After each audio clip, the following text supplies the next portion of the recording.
Allô, allô, allô, bonjour à tous et à toutes, bienvenue sur The Rican Spoke. Les amis, cette Coupe du Monde est vraiment particulière. Je ne sais pas si vous vous rendez compte de ce qui se passe présentement, mais nous assistons à une Coupe du Monde sensationnelle dans tous les sens en fait.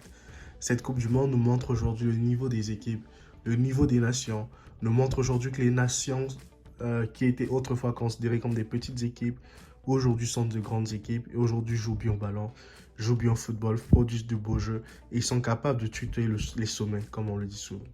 C'est pour ça, j'ai l'immense plaisir de vous faire le débriefing du match ayant opposé la Tunisie à la France. Les amis, encore une fois de plus, félicitations à cette équipe tunisienne. Félicitations à la Tunisie. La Tunisie a produit un très beau jeu. La Tunisie aujourd'hui a fait son match. La Tunisie aujourd'hui a vendu sa peau, comme on va le dire. La Tunisie aujourd'hui a rivalisé avec la France. Certaines mauvaises langues viendront me dire que non, c'est pas l'équipe titulaire, c'est l'équipe B de la France. Les amis, quand on va en Coupe du Monde à ce niveau de la compétition, c'est-à-dire que les 26 joueurs qui sont là, ils sont tous meilleurs. Donc la Tunisie a mis son équipe A contre l'équipe B de la France. Cela, franchement, c'est un faux argument, c'est un faux sujet. Moi, ce que je retiens, ce que le football va retenir, c'est que la France a perdu son match contre la Tunisie sur le score de 1 but à 0. Même si à la fin du match, Griezmann a cru arracher l'égalisation, mais il était hors jeu au départ de l'action et au moment où le ballon était centré, il était hors jeu. Même si c'est replacé dans le cœur du jeu, mais il y avait déjà hors jeu. Donc le mal était déjà fait. Ce qui revient à dire que cette équipe de France, hein, elle a vraiment abordé son match timidement, contrairement aux Tunisiens qui ont été dans tous les coups.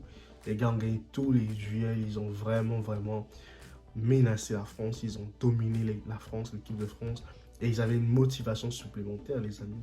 Quand on joue aujourd'hui contre les champions du monde, il faut les battre, non? Et bien la Tunisie l'a fait aujourd'hui, la Tunisie dans son histoire aujourd'hui, tu vas pas pouvoir dire, c'est ces joueurs, notamment Wabi Kazri qui a marqué le but, il va pouvoir dire aujourd'hui que oui, j'ai marqué contre la France, ils étaient champions du monde, j'ai marqué. La Tunisie l'a fait en fait. Mais c'est d'abord collectif parce que la défense tunisienne, oh les gars, elle est imprenable, hein. Franchement, si cette équipe tunisienne avait joué comme ça depuis le départ, elle avait fait ça face au Danemark ou bien encore contre l'Australie, je pense que la Tunisie serait qualifiée pour les huitièmes de finale aujourd'hui. Malheureusement, elle a joué comme les équipes africaines jouent souvent, hein. C'est-à-dire qu'ils commencent la compétition avec la peur, du complexe, en n'étant pas sur d'eux, ils viennent toujours jouer timidement. Ils se prennent les raclés de les premières parties, les premiers matchs. Et par la suite, ils essayent de donner un peu du meilleur d'eux. Aujourd'hui, on a vu que la Tunisie était décomplexée face à cette équipe de France. Elle a su jouer à fond, elle a su se donner. Elle a été conquérante au milieu de terrain, elle a été offensivement conquérante. Elle a su s'imposer. Le seul moment dans lequel ils ont un peu trébuché, c'est quand Kylian Mbappé est rentré. Parce que Kylian Mbappé, on ne va pas parler de n'importe quel joueur, on parle de l'un des meilleurs joueurs du monde à l'heure actuelle. Avec Benzema et Sadio Mane, on peut mettre Kylian Mbappé dans la course en fait. Aujourd'hui, Kylian Mbappé, son entrée a vraiment fait du bien à cette équipe de France parce qu'elle a permis à l'équipe de France de poser le pied sur le ballon, de reprendre un peu le contrôle du match. Et après, quand Griezmann est rentré aussi, ça a apporté aussi une plus-value à cette équipe de France. Mais malheureusement pour eux, ça a été bénéfique pour les Tunisiens parce que les Tunisiens nous ont encore démontré leur talent défensif. Ils ont pesé sur la défense. Ils ont été défensivement forts, les Tunisiens. Ils n'ont pas abdiqué. Même le gardien, il y avait des centres, par exemple, de Dembélé, je trouvais qu'il pouvait mieux faire, les arrêter, les capter correctement. Mais il a préféré dégager. Les défenseurs, hormis l'action de Mbappé, ils se sont fait prendre. Je crois que c'est même la seule action, hein. Mais derrière, le gardien était efficace, il a répondu présent. Tout ceci montre que cette équipe tunisienne est vraiment forte et qu'elle avait son mot à dire. Elle est vraiment exceptionnelle, hein. Moi, franchement, je félicite encore la Tunisie. Encore une équipe africaine qui vient de gagner. Après le Ghana, le Sénégal, le Maroc. Enfin, une autre équipe africaine qui vient de s'imposer. Je pense qu'il manque que le Cameroun à la liste. Mais si la Tunisie vient de battre la France, le Cameroun, je pense, pas aussi ses chances de battre le Brésil si le Brésil fait tourner. Donc, c'est un peu ça que je peux me dire. Même ça va être difficile. Le Brésil, c'est pas la France. Mais pourquoi pas? Pourquoi pas au peuple camerounais de rêver? Parce que la Tunisie l'a fait contre la France, qui est champion du monde.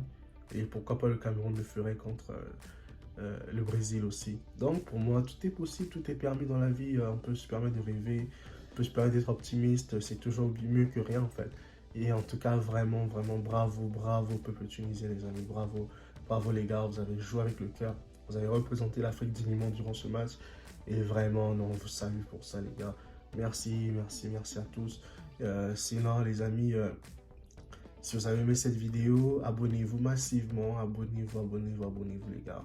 Il faut qu'on s'abonne, les amis. En tout cas, merci encore pour les nouveaux abonnés. Encore, je vous exhorte à vous abonner en grande masse, en masse, en masse, les amis. Et likez, partagez autour de vous afin qu'un grand nombre de personnes soient au courant de nos vidéos, les gars. Allez, moi, je vous dis à très bientôt. Prenez bien soin de vous. Ciao, guys. Merci.